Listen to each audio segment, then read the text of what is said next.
Okay बच्चों, हमें क्या पढ़ना है? ट्रायंगल्स भाई किसे कहते हैं, तो बताएगा? ट्रायंगल्स क्या कहते हैं भाई? ट्रायंगल्स क्या होता है बच्चों? ये एक सबसे स्मॉलेस्ट पॉलीगन होता है। क्या होता है बच्चों? जिसके 3 साइड और 3 क्या होते हैं? वर्टेक्स। 3 साइड और 3 क्या होते हैं? वर्टेक्स। भाई 3 साइड कौन कौन सी? AB, BC और क्या होती है? 3 साइड और इनके 3 वर्टेक्स। वर्टेक्स समझते हो ना भाई? कॉर्नर पॉइंट 1 2 3 वर्टेक्स और 3 साइड। अब ये स्मॉलेस्ट पॉलीगन होता है, पता है ना? पॉलीगन किसे कहते हैं?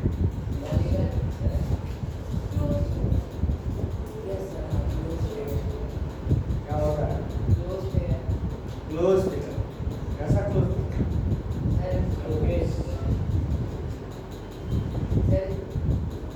A simple closed curve.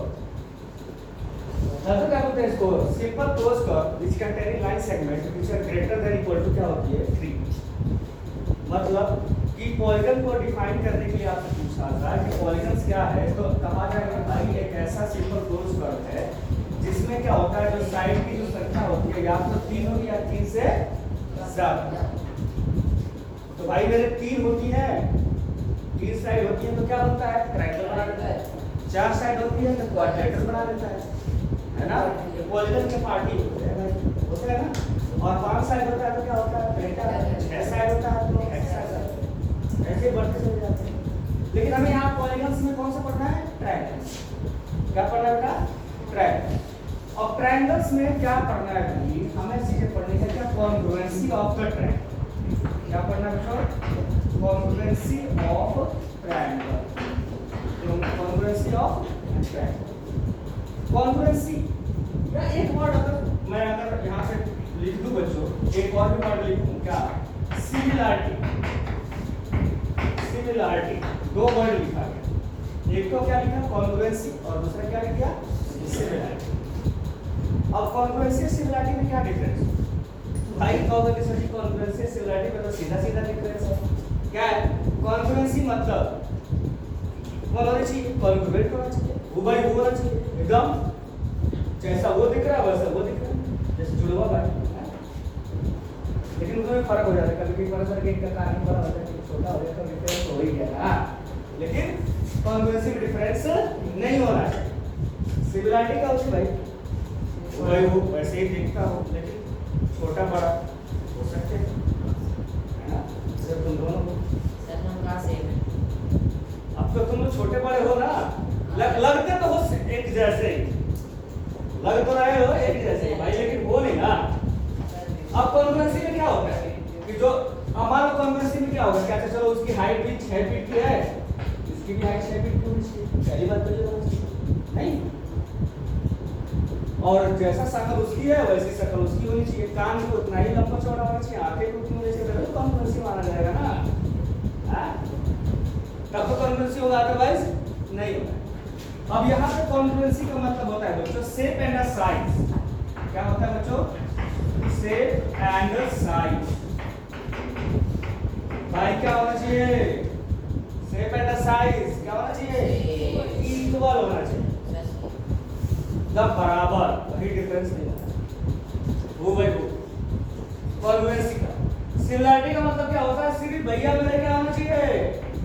Shape equal होना चाहिए, शेप इक्वल होना चाहिए। जैसे अगर हम कहें ना कि अगर एक छोटा सर्कल और एक बड़ा सर्कल ले लिया जाए तो भैया है तो सर्कल ही ना, है तो सर्कल।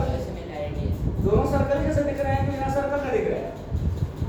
कहोगे सर जी टेढ़ा मेढ़ा तो बना रखे हो, एक तो सर्कल ना दिख रहा है ना, ये सर्कल ना दिख रहा है, दो साइड दिख रही है। अरे नहीं यार वो बात ना मानो, ये दिखा देता तो सर्कल बना ले।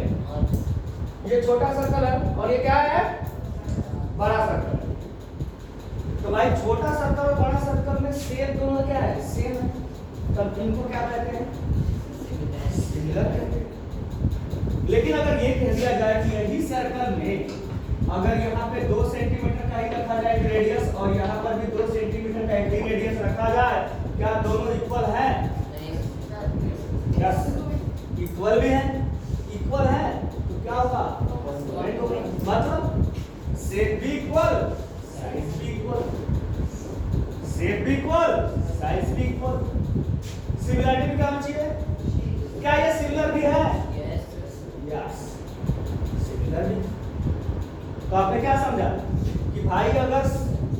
फिगर अगर कॉन्ग्रुएंट है तो वो सिमिलर कंपल्सरी होगा भाई, सिमिलर होगा ना। अब अगर कोई सिमिलर फिगर तो क्या कॉन्ग्रुएंट हो सकता है? नहीं हो सकता। कॉन्ग्रुएंट होगा तो ये हमारा साइज और शेप के भाई, मानो कि हमारे जो एक हथेली है, ऐसे हथेली रखी है, अरे मतलब ऐसा मतलब हाथ जोड़ रहा हूँ, पाँव जैसा नहीं कर रहा हूँ, ऐसा तो नहीं ना कि भैया आप दे देना भाई इलेक्शन वाले काम। देखो भाई अगर ऐसे रख दिया जाए तो क्या होगा, ऐसे अगर रखा जाए तो क्या होगा, हमारी एक हथेली को अगर हमने कर दिया तो दूसरी हथेली दिखाई दे रही है आप लोगों को, इसका बैक पोर्शन दिखाई दे रहा है, ऐसे कर दिया इसका बैक पोर्शन दिखाई दे रहा है, नहीं दिखाई दे रहा है। तो हमारी दोनों हथेली एक दूसरे को क्या कर गई, ओवरलैप कर गई, क्या कर गई, ओवरलैप। और जब ये कोई भी दो फिगर्स एक दूसरे को ओवरलैप कर जाए तो इसका मतलब हो गया जो दोनों फिगर क्या है, एक 10 का सिक्का है, 10 सिक्का है,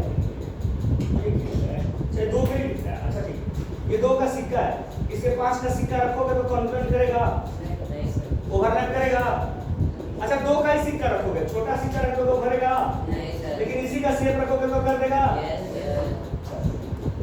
मतलब शेप और साइज अगर इक्वल हो तो हम उसको क्या कहते हैं, फिगर के विषय में समझ आ गया। कोई फिगर एक बार कोई पूछे कि वाट पूछा जाए कि भैया मेरे कॉन्ग्रुएंसी का मतलब क्या होता है, तो क्या कहोगे, सीधा बोलना है सर जहां पे शेप और साइज दोनों इक्वल हो जाए ना, दोनों फिगर को क्या कहते हैं, कॉन्ग्रुएंट कहते हैं। लेकिन अब यही समस्या कहां आती है, पॉलीगन के साथ।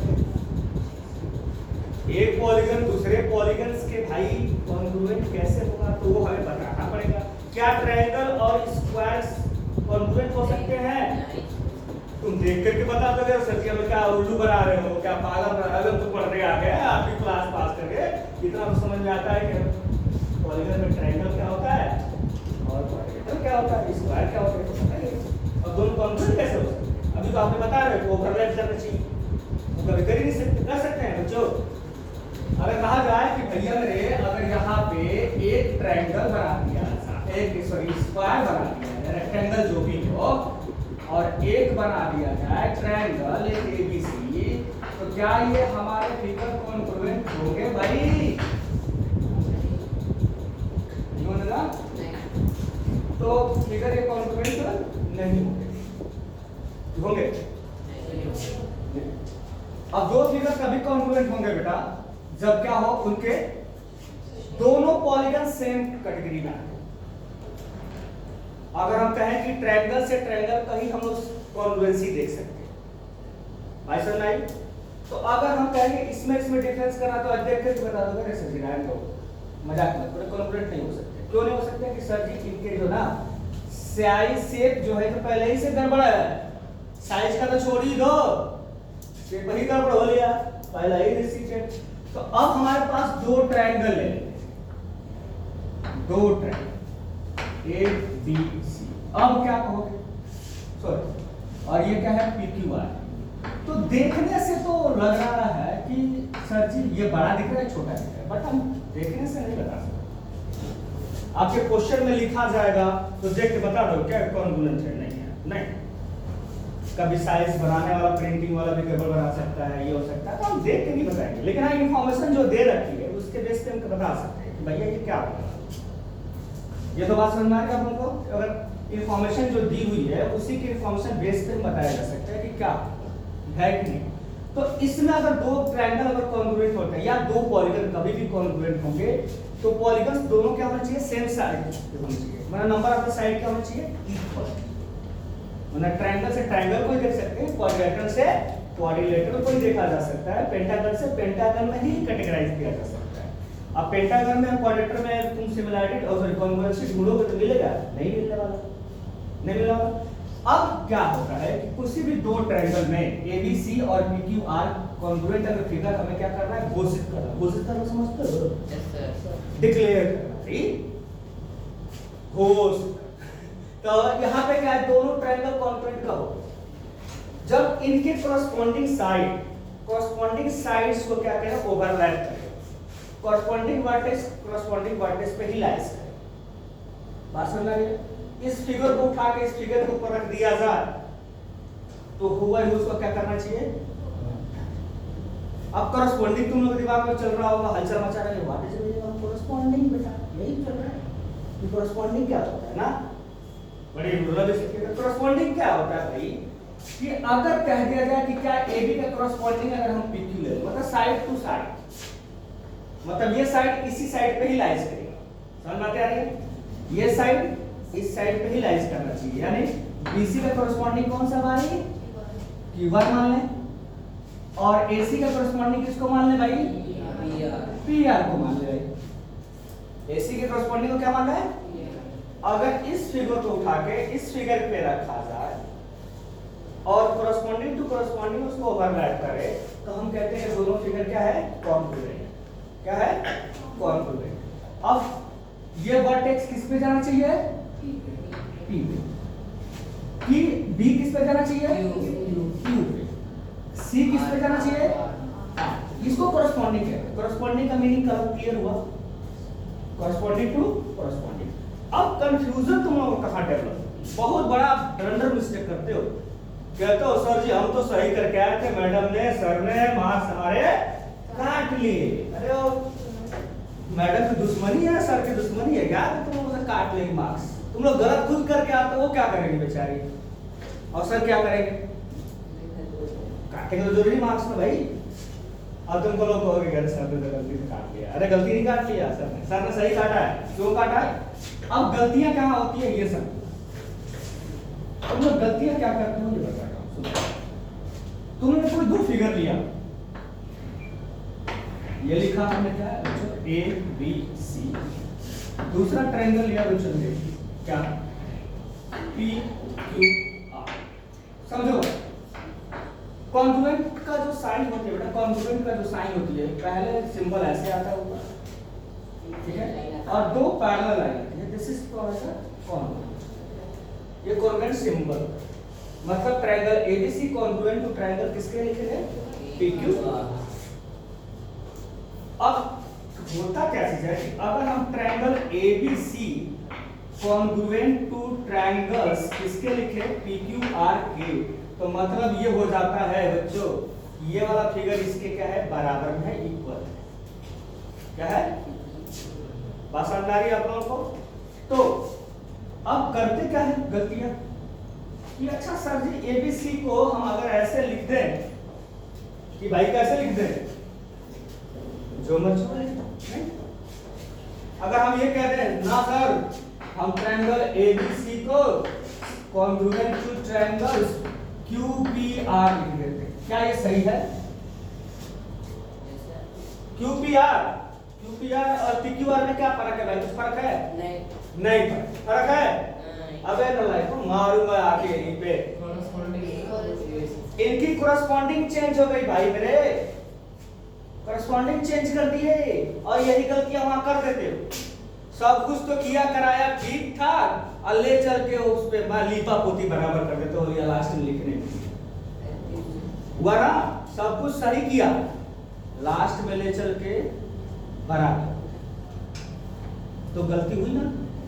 तो एक बात पे यही ध्यान रखना होगा कि जिसके कोरस्पॉन्डिंग से वो कॉन्ग्रुएंट हो रहा है उसी फिगर्स को हम लोग क्या कहेंगे congruent.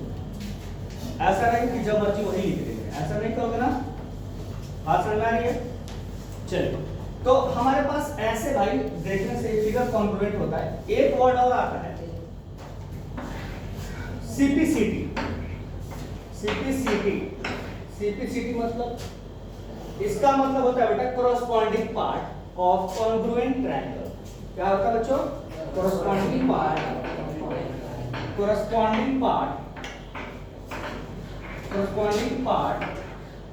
Of congruent triangle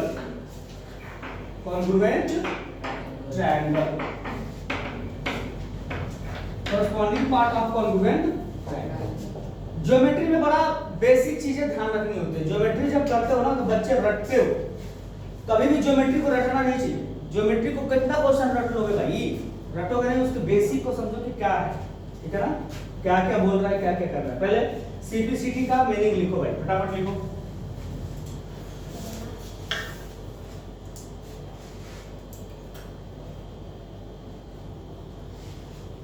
okay, अब कोई भाई दो फिगर्स, अगर दो फिगर यानी दो ट्रायंगल को आपको कॉन्ग्रुएंट करना है, ट्रायंगल एबीसी और दूसरा ट्रायंगल क्या बच्चों है, बीक्यू, दो ट्रायंगल कॉन्ग्रुएंट करना है।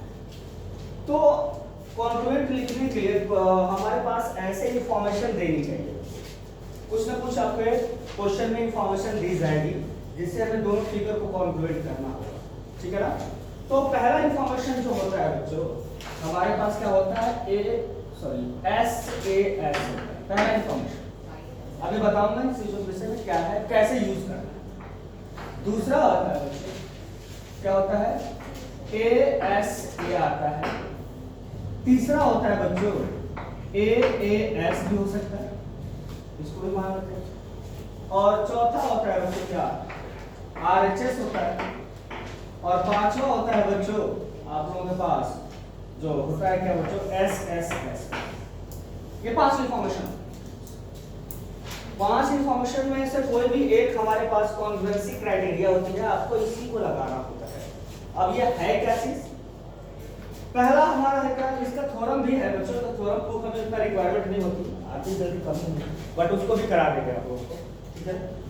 आप लोगों के कॉन्ग्रुएंसी की जो एस है और जब भी यहाँ पे ए है, इस ज्यादा मैक्सिमम ए वाली आती है मैक्सिमम, तो आप लोगों को जब जरूरत पड़ेगी तो उसमें डाउनलोड करा देंगे, ठीक है ना। ओके, अब हम लोग चलते हैं क्या, पहला समझते हैं क्या बच्चों, एस ए एस है, एस ए। तो कहीं पर भी अप्लाई कर देते हो एस एस, बड़ा मजा आता है, बच्चे समझते हैं। तो पहला चीज समझिए कि एस एस जब एस ए एस अप्लाई करेंगे तो इसमें पहले ये देखना चाहिए, इसका मतलब होता है बच्चों साइड, साइड। फिर ये क्या है, ए का मतलब है एंगल, फिर एस का मतलब क्या है, साइड। तो ये दो फिगर कभी भी कॉन्ग्रुएंट जब होंगी बेटा, जब कॉरस्पॉन्डिंग साइड इसका अगर इसके साथ इक्वल कर दिया जाए और इसको अगर इसके साथ इक्वल कर दिया जाए तो आपको क्या मिल गया, दो एस तो मिल गया हमारे। लेकिन सबसे बेसिकली जरूरी है कि एक एंगल भी होना चाहिए। अब क्या होता क्या है कि कोई भी एंगल नहीं ले सकते हम लोग, जबरदस्ती कोई भी एंगल उठा के रख दोगे ना, ऐसा कुछ ना करना है, यही तो गलती करते हो। इंक्लूडेड द, देखो इनके बीच के जो साइड, दोनों साइड है ना, उनके बीच में जो एंगल इंक्लूडेड है ना, उसी को लेते। अब जबरदस्ती किसी भी साइड को आप नहीं ले सकते, सॉरी किसी भी एंगल को नहीं ले सकते, याद रहेगा आप लोगों को। यानी ये ए एंगल अगर पी के इक्वल है तो भी हम ऐसे अप्लाई कर पाएंगे, अदरवाइज नहीं करेंगे भाई। जबरदस्ती मत यूज कर देना कि भाई हम एंगल मिल गया बल्ले बल्ले लिख देते हैं, अरे ऐसे ही तो करता है ना, ठीक है। तो एस में अगर इसको हम कहें तो इसको अप्लाई करेंगे एस। अगर मान लो ये एंगल अगर इक्वल ना हो करके अगर ये कहता कि भाई अगर ये वाला एंगल इसके इक्वल है, ठीक है ना, तो हमें ये ढूंढना पड़ेगा भाई कि इसको इसको इक्वल करना पड़ेगा, तभी एस अप्लाई कर पाएंगे। तब क्या करना पड़ेगा हम लोगों को, इसको इसके साथ हमें इक्वल करना पड़ेगा हर हालत में, समझ रहे हो। ये हमें जरूरी नहीं, अब इसको ढूंढना नहीं पड़ेगा हमें कि ये क्या है क्या नहीं है, इससे मुझे कुछ लेना देना नहीं। हमें किसको ढूंढना पड़ेगा कि BC वाला जो है QR के इक्वल है या नहीं। अगर BC QR के इक्वल है तो हम SAS फिर से अप्लाई कर सकते। कोई भी दो साइड इक्वल हो और उनके बीच का एंगल, अगर ये दोनों साइड इक्वल है तो बीच का एंगल ये होना चाहिए ना बेटा। अगर यहाँ पे ये दोनों साइड थी तो बीच का एंगल ये होना चाहिए, तभी एस अप्लाई होगा। एस क्लियर हुआ, कब होगा बेटा जी, जब दो साइड और उनके बीच का एंगल, यानी एस अप्लाई नहीं कर पाएंगे। दूसरा तीसरा क्या होता है, एस से एंगल, हाँ। तो ऑब्वियस सी बात है, अगर हम इसको ट्रायंगल को लें, ट्रायंगल लिया जाए बेटा, एक ट्रायंगल ये ले लें ABC, दूसरा ट्रायंगल क्या हो बच्चों, PQR हो। अगर ये साइड, ये वाला एंगल इसके इक्वल है, ये वाला एंगल इसके इक्वल है, ठीक है ना, और इनके बीच का ये जो साइड है अगर इक्वल है तो हम कौन सा थ्योरम अप्लाई कर देंगे भाई? अब इसके अलावा कोई भी एंगल अगर इक्वल होगा, इसके बीच की साइड नहीं है तो हम ऐसे अप्लाई नहीं करेंगे। इस अगर ऐसा होता है तो हम ये कर सकते हैं, ये वाला कर सकते हैं। अब ये आगे चलेंगे तो बताएंगे कि क्यों ऐसा कर सकते हैं, क्यों नहीं कर सकते। भाई समझ में? अगर ऐसा नहीं होता है तो दो एंगल इक्वल हो जाए और ये साइड अगर इक्वल हो जाए, जैसे आप कहा दिया था कि नहीं बच्चों हमने ऐसा कर दिया ए बी सी, दूसरा ट्रायंगल क्या है पी क्यू आर, तो अब इसमें देखो ये वाला एंगल्स इसके इक्वल कर दूं और ये वाला एंगल्स इसके इक्वल कर दूं और ये वाला साइड जो है इसके इक्वल है, तो ऑब्वियस सी बात है कौन सा अप्लाई कर पाओगे? ए। तीसरा होता है बच्चों, चौथा क्या होता है? RHS congruency. क्या होती है? आरएचएस कॉन्ग्रुएंसी कब यूज करता है? तो आरएचएस कॉन्ग्रुएंसी कब यूज कर रहा था बच्चों? ये आरएचएस बड़ा अच्छा है। आरएचएस में और उसमें बड़ा कंफ्यूजन होती है, जरा सा समझना बच्चों। बहुत बड़े बड़े महारथी होते हैं, कुछ भी लिख देंगे, कहेंगे मार्क्स कट गया। अरे मार्क्स कटेगा तभी जब तुम गलत लिखोगे, है ना। आरएचएस तभी अप्लाई होता है बच्चों जब दो राइट एंगल ट्रायंगल हों। क्या होगा? दो राइट एंगल ट्रायंगल। बात क्लियर है? अगर दो राइट एंगल ट्रायंगल्स हैं तो ही हम आरएचएस अप्लाई कर सकते हैं, अदरवाइज आरएचएस में राइट एंगल ट्रायंगल का होना जरूरी है। पहली बात कंपल्सरी आरएचएस जब लग रहा हो। अब आरएचएस में क्या होता है कि ये होती है बच्चों साइड, दोनों, ये दोनों क्या है? साइड हैं। ये दोनों क्या है? साइड। और इसको क्या बोलते हो? हाइपोटेन्यूज। क्या बोलते हो? साइड, साइड, और ये दोनों क्या है? हाइपोटेन्यूज। तो R का मतलब होता है बच्चों, R का मतलब होता है राइट एंगल यानी 90 डिग्री, है ना। H का मतलब क्या होता है? वही बोला था हाइपोटेन्यूज, है ना। और S का मतलब क्या होता है? साइड। क्लियर है? S का मतलब क्या होता है? साइड। मार्क है ये भी, ध्यान का है। ओके, R का मतलब 90 डिग्री और H का मतलब हाइपोटेन्यूज और S का मतलब क्या होता है? साइड। अब इसमें अप्लाई क्या करोगे? देखो पहला बात तो दोनों राइट एंगल ट्रायंगल, गलतियां कहां करते हो तुम? अगर मान लो कि मैंने कहा कि ये वाला साइड जो है बच्चों मेरे इसके इक्वल है, ये वाला साइड है इसके इक्वल है, तो कौन सी कॉन्ग्रुएंसी अप्लाई करेंगे? आरएचएस? No, no. क्या अप्लाई करोगे? S A S. अगर राइट एंगल ट्रायंगल दिया भी है तो अभी कहना मत सोचना कि सर ने तो बोला था जब राइट एंगल ट्रायंगल है तो जिंदाबाद आरएचएस। अरे ना रे भाई, ऐसा मत करियो। राइट एंगल ट्रायंगल है, आंख बंद मत कर लियो कि भैया सर ने तो बताया था कि आरएचएस अप्लाई कर दो, इसको लिख दो लास्ट में। ऐसा गलती कभी मत करना। आरएचएस तभी अप्लाई होगा जब हाइपोटेन्यूज को भी इंक्लूड कर रखा है। क्लियर? हमें यहाँ क्या दिया है? हमें दिया क्या है?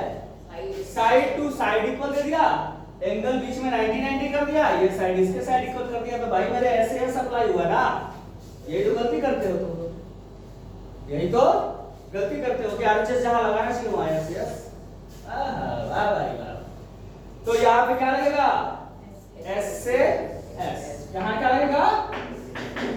Side angle side. कब? जब भाई साइड साइड इक्वल है। लेकिन ये तब तो था, लेकिन अगर ये कहता कि ना ए बी सी, दूसरा triangle right angle P Q R, ये रहा, ये 90, ये 90, ये कहता है ये साइड इसके इक्वल है और ये हाइपोटेन्यूज जो है, हाइपोटेन्यूज इसके इक्वल है, तब इसमें कौन सी अप्लाई होती भाई मेरे? RHS apply. क्या होती है? देखो right angle side side hypotenuse, ठीक है ना। ऐसा केस होगा तो ही अप्लाई कर पाएंगे, याद रहेगी। ऐसे केस में ही अप्लाई करना, मतलब हर जगह अप्लाई मत करना शुरू कर जिंदाबाद वाली कहानी। लो भैया सर ने तो बोला है कॉन्ग्रुएंसी जब आ जाए राइट एंगल तो आरएचएस अप्लाई कर देना है ना, कुछ भी ऐसा नहीं करेगा ना गलती ना, ऐसी गलती कभी मत करना। कॉन्ग्रुएंसी ज्योमेट्री जो भी पार्ट है या ज्योमेट्री का जो भी पार्ट है सारा बारीकियों से ध्यान देना होता है और हर एक स्टेप को लिखना होता है। तुम लोग 9th क्लास में हो, 9th क्लास के बच्चों को बार बार यही इंफॉर्मेशन दी जाती है कि आप जो स्टेप लिख रहे हो कॉन्ग्रुएंसी ज्योमेट्री में, उसका रीजन तुम्हें देना जरूरी है। साइड बाय साइड आपको हर स्टेप में रीजन देना जरूरी है। नहीं देंगे टीचर मार्क्स काटेगा, क्योंकि उसी के मार्क्स मिलते हैं। अब वो रीजन दोगे नहीं तो कहेगा क्या वहां पे राम भरोसे आ गया, हवा में उड़ के आ गया था क्या, तुम्हें पता था, इतना भी तो हो गए हो भाई। उसको भी जानना जरूरी है ना कि तुम्हें आता है कि नहीं आता है। अब तुम हवाले लिख दोगे तो कहेगा अच्छा रुक तू विद्वान हो गया, काट देता हूं। तो आप जब ज्योमेट्री करते हो तो ज्योमेट्री का प्रॉपर रीजन देते रहो कि हमने अगर लिखा है तो ये क्यों लिखा है, अगर किसी को इक्वल किया है तो क्यों किया है, किसी को हमने ऐसे करा है तो क्यों किया है, उसका रीजन आपको स्टेप टू स्टेप देना होगा। नहीं दोगे मार्क्स घटेगा। फिर कहोगे हम तो सर सही कर गए थे, गलत हो गया। अरे गलत हो ही गया। चलिए तो अब हमें क्या हुआ, एक चीज और समझिए, हमें ये कोई जरूरी नहीं है कि यही साइड इस साइड के इक्वल हो, कोई भी दोनों में से कोई किसी एक के इक्वल हो जाए तो आरएचएस लग जाएगा। याद रहेगी मैंने क्या बोला। अब मेरे भाई अगर ये कहता कि ना सर अगर ये वाला साइड अगर इस साइड के इक्वल हो जाता तो हाँ सर हो जाता, ये ना होता, ये ना होता और ये ना होता, सॉरी ये दोनों इक्वल ना होते, AB और PQ को इक्वल नहीं दिया होता और BC अगर QR के इक्वल दिया होता तो भी आरएचएस ही लगता, तो भी क्या लगता, आरएचएस ही लगता। बोलेगा नहीं ना, बोलेगा नहीं ना, बोलेगा बहुत स्मार्ट है। चलो तीसरा हमारा क्या था, लास्ट वाला SS। तीसरा हमारा जो लास्ट वाला था भाई मेरे SSS था, मतलब PQR, मतलब भाई मेरे ये इसके इक्वल, ये इसके इक्वल और ये वाला जो है इसके इक्वल। कॉरस्पॉन्डिंग टू कॉरस्पॉन्डिंग अगर साइड इक्वल हो जाती है, साइड साइड सभी साइड कॉरस्पॉन्डिंग साइड आपस में क्या है, इक्वल। क्या है, इक्वल। इक्वल समझते हो ना। अगर ये 5 सेंटीमीटर का है तो इसको भी क्या होना चाहिए, 5 सेंटीमीटर का ही होना चाहिए। अगर ये 4 का है तो ये क्या होना चाहिए, 4 का ही होना चाहिए। अगर ये 3 है तो ये भी क्या हो जाएगा, 3 का ही होना चाहिए। अब ये मत समझना कि सभी 5-5 के इक्वल तो होगा, ऐसा नहीं। कॉरस्पॉन्डिंग साइड अगर इक्वल है तो क्या है, कॉन्ग्रुएंट है। तो जरा सा एक चीज बताना कि भाई मैंने अगर इक्विलेटरल ट्रायंगल तुम्हें दे दिया था तो पूछा जाए कि भाई 2 इक्विलेटरल ट्रायंगल दे दिया हूं, इक्विलेटर समझते हो क्या होता है,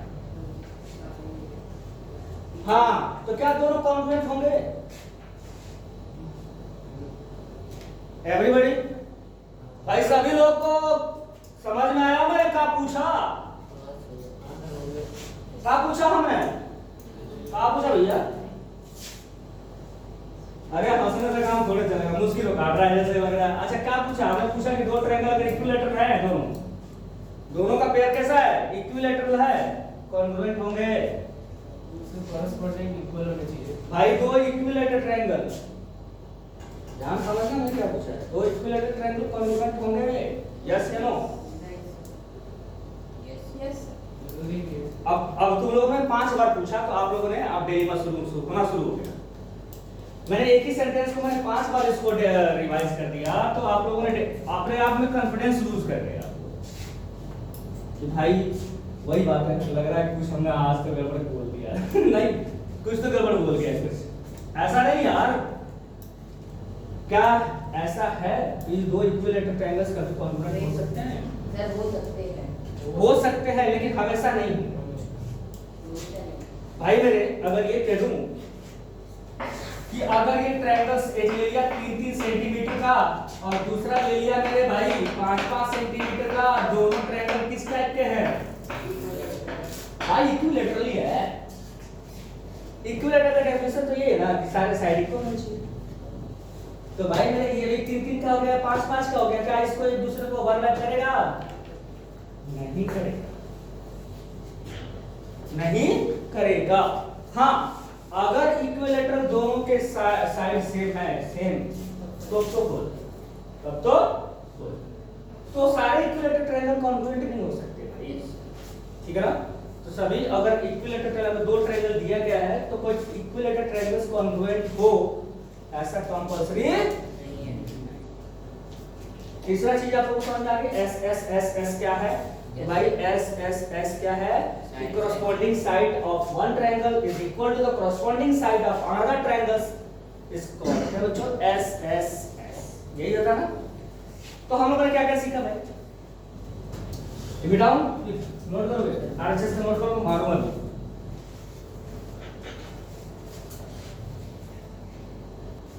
नींद आ रही है? भाई दुर्लभ स्थिति है भाई। घर आते ही खाना खाते ही, घर आते ही खाना खाते ही फिर अरे बैग टांग रे चलो रे, नहीं? बड़े दुर्लभ स्थिति है। अरे ये अच्छी बात है, कम से कम तुम लोग आगे एक्टिव हो, बच्चे और छोटे छोटे बच्चे नन्हे मुन्ने।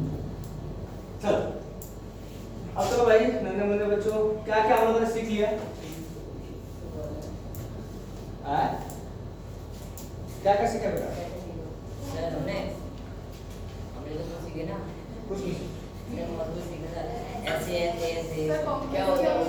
ओके, हम लोगों ने क्या क्या सीखा? पहला सीख लिया बच्चों एस ए एस कॉन्ग्रुएंसी कब अप्लाई की जाती है, ठीक है? कैसे अप्लाई करना है? दूसरा क्या सीखा बेटा? ए एस ए आर कैसे अप्लाई करते हैं सर? फिर ए एस कैसे अप्लाई करते हैं? फिर आरएचएस कैसे अप्लाई किया जाता है? और क्या एसएसएस कैसे अप्लाई किया जाता है वो भी सीखा है। ये भी बता दें भाई कि दो फिगर को कॉन्ग्रुएंट होने के लिए कंपल्सरी 3 क्राइटेरिया जरूरी होती है। कोई भी 3 क्राइटेरिया ढूंढना होता है, कोई भी, ठीक है ना? आपको आपने देखा होगा कि हमने जब अगर एस ए एस लिखा होगा तो 3 क्राइटेरिया है इसमें।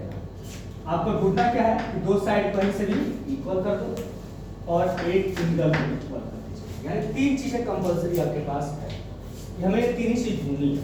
क्वेश्चन में दिया होता है, ढूंढना हमारा काम। तो चलिए हम अब एनसीईआरटी के क्वेश्चंस करते हैं पहले। बच्चों निकालिए एनसीईआरटी, निकालिए आप लोग।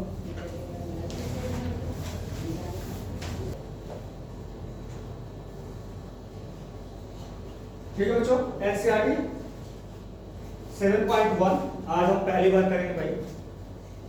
और पहला क्वेश्चन फर्स्ट, क्वेश्चंस क्या था फर्स्ट भाई। फिगर बहुत बढ़िया बनाना, जिसकी जो ड्राइंग अच्छी बना लो भाई।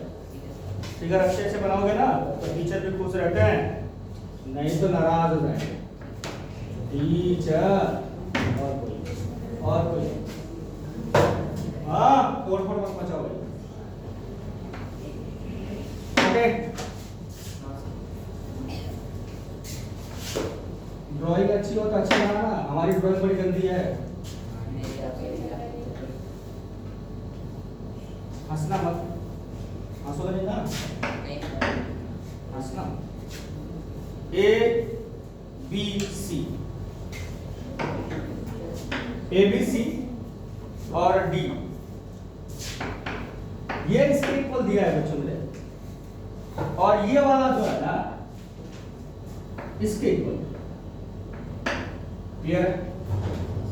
अब देखिए इसमें जो इंफॉर्मेशन दी है आपके बुक में वो भी लिखना कंपल्सरी है। क्या है? कंपल्सरी है। पहला चीज कि आपको जो दिया हुआ है गिवन वो प्रॉपर है। गिवन प्रॉपर, गिवन में क्या है बच्चों? AC इज इक्वल्स टू क्या दिया है बच्चों? BD के, AC is equals to AD के दिया है। AC is equals to AD, AC is equals to और कह रहा है बच्चों कि जो हमारे पास एंगल A का जो बाइसेक्टर है AB, AB क्या है? एंगल A का bisector. AB is a angle bisector, angle bisector of angle A, ये दिया इंफॉर्मेशन, ठीक है। क्या दिया है? बाइसेक्टर। अरे भाई बाइसेक्टर क्या करता है? दो इक्वल हिस्सों में बांट देता है, यही तो काम करता है ना। बाइसेक्टर कभी कहा जाए ना तो समझ लेना कि वो दो इक्वल बराबर भागों में बांट रहा है, तो मतलब ए को दो इक्वल हिस्सों में बांट दिया ना बेटा।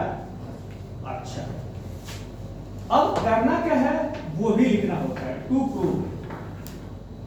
भाई देखो कोई टीचर टू प्रूव लिखवाता है या रिक्वायर्ड टू प्रूव करता है, ठीक है, वो अपने मन पर डिपेंड करता है। कोई टीचर स्कूल में कैसे लिखवाता है, भाई स्कूल के बेस पे काम करना होता है, जैसा स्कूल में करते हो, कॉलेज में पढ़ते नहीं, स्कूल में पढ़ते हो ना। टू प्रूव तो स्कूल में कभी कभी रिक्वायर्ड टू प्रूव लिख दिया जाता है और टू प्रूव, ठीक है। अब क्या हमें प्रूव करना है वो हमें दिया होता है पहले से कि आप ये प्रूव करिए, आप ये बताइए क्या बताना है भाई। Triangle ABC congruent to triangle किसको करना है बच्चों मेरे? एबीडी, ये नोट करो भाई, कैसे लिखना प्रॉपर आप लोगों को, आप ये नोट करो भाई।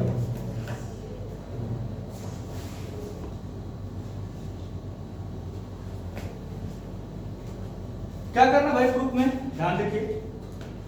प्रूफ, अच्छा तुम लोग ज्योमेट्री में सोच रहे हो अब कैसे लिखना है, तो देखो आपको रटने की जरूरत है। हमें इसमें क्या लगा सकते, कौन सा चीज हमें क्या क्या दिया है, स्टोर कर लिया हमने, पहले लिख लिया। अब क्या दिया है? एसी इसके इक्वल दे दिया, ये एंगल इसके इक्वल दे दिया है। और जानते हो क्या, इन दोनों ट्रायंगलों में एक लाइन जा रही है जो दोनों में क्या है? कॉमन आ रहा है।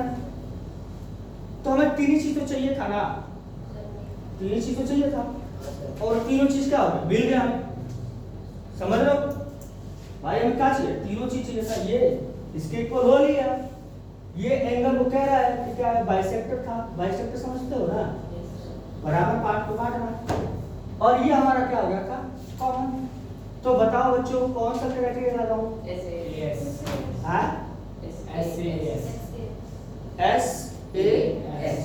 हमने कभी भी कहा है कि जब दो साइड में उनके बीच के एंगल मिलना शुरू हो जाए, ये दो साइडों के बीच में तो एंगल है, इन दोनों साइडों के बीच में तो एंगल है, तो कौन सा अप्लाई करोगे? SAS, ठीक है।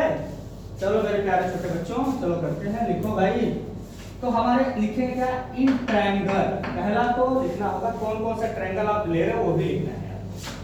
ABC एंड ट्रायंगल किसमें बच्चों? किसमें? ABD, क्लियर है? आई, अब हम सारे इंफॉर्मेशन लिखते हैं। AB is equals to AC is equals to किसके बच्चों में? AD के। इसका रीजन मैंने कहा था कि ज्योमेट्री में हर जगह रीजन लिखते चले जाना, नहीं तो मार्क्स कटेंगे। ओके, ये तो भाई हमें तो पहले ही से ये गिवन, ठीक है। चलिए अब एंगल, अब कुछ ना सरकारी ऐसा काम करते हैं ना, सरकारी काम कि दोनों में एंगल ए लिख देंगे। जब ऐसा क्वेश्चन आएगा पूरा नाम लिखना होता है। क्या करना होता है? पूरा लेटर, हाँ लेटर सही लिखना होगा। कैसे लिखोगे? Angle CAB is equals to angle, ऐसे लिखना होगा। क्या लिखोगे बच्चों? DAB। क्यों भाई? क्योंकि AB is a bisector, AB is a bisector of angle A, लिखना जरूरी है। तीसरा चीज हमें क्या था? AB is equals to AB, दोनों में तो कॉमन था ये, तो क्या लिखेंगे? इसको कॉमन ही लिखेंगे। क्या लिखेंगे? जो है वो लिखेंगे, कॉमन ही है, ठीक है। अब क्या लिखेंगे भाई? तो लास्ट में लिखेंगे triangle ABC congruent to triangle किसके बच्चों मेरे ABD। अब जिस क्राइटेरिया से हुआ है उस क्राइटेरिया को भी लिखेंगे। क्या लिखेंगे? बाई किससे? By SA। यही लास्ट में जब लिखते गलत हो तो मार्क्स कटते। यहां तक तो शुभ कार्य शुरू से अच्छे से सही करते चले आए, लास्ट में जब क्राइटेरिया लिखना हुआ तो गड़बड़ कर। तो लास्ट में लिखते समय ये याद रखना कि हमें क्या करना है, ध्यान से करना। अब इसमें पूछा है कि what say about the BC and CD, BC and BD, BC और BD के विषय में क्या कहोगे? तो भाई BC और BD का पार्ट है ना, इन दोनों ट्रायंगल क्या है? पार्ट है, तो ये भी क्या होंगे? इक्वल। जब दोनों फिगर को आपने क्या कर दिया? कॉन्ग्रुएंट कर दिया, तो ये दोनों आपस में भी क्या होंगे? कॉन्ग्रुएंट का मतलब यही होता है ना कि आप एक दूसरे को इक्वल कर दिए, है ना? तो इस ट्रायंगल को इस ट्रायंगल के इक्वल कर दिए तो ये अपना कॉरेस्पॉन्डिंग क्या होगा? इक्वल होगा। तब हम यहाँ पे लिखेंगे देयरफॉर, क्या बच्चों लिखेंगे? SBC इज इक्वल्स टू क्या लिखेंगे? BD। और यहाँ पे एक सेंटेंस लिखेंगे बच्चों, बाई CPCT। अभी बताया था CPCT का मतलब corresponding part of congruent triangle, corresponding part of congruent triangle। ये याद रहेंगे। तो आप जब भी किसी को इक्वल लिखते हो, कोई ट्रायंगल कॉन्ग्रुएंट हो जाता है, तो लास्ट में आपको CPCT लिखना होता है, corresponding part of congruent triangle। लिखना भूलोगे नहीं। चलो, तो आज तक आपका यहाँ पे बेटा, अब एक्सरसाइज अगले दिन से भी करेंगे, अगले वीडियो में भी करेंगे भाई, ठीक है ना? चलो 7.1 का पहला क्वेश्चन आपको कवर हो गया। अब आपसे क्वेश्चन ही क्वेश्चन करते चलेंगे, ठीक है?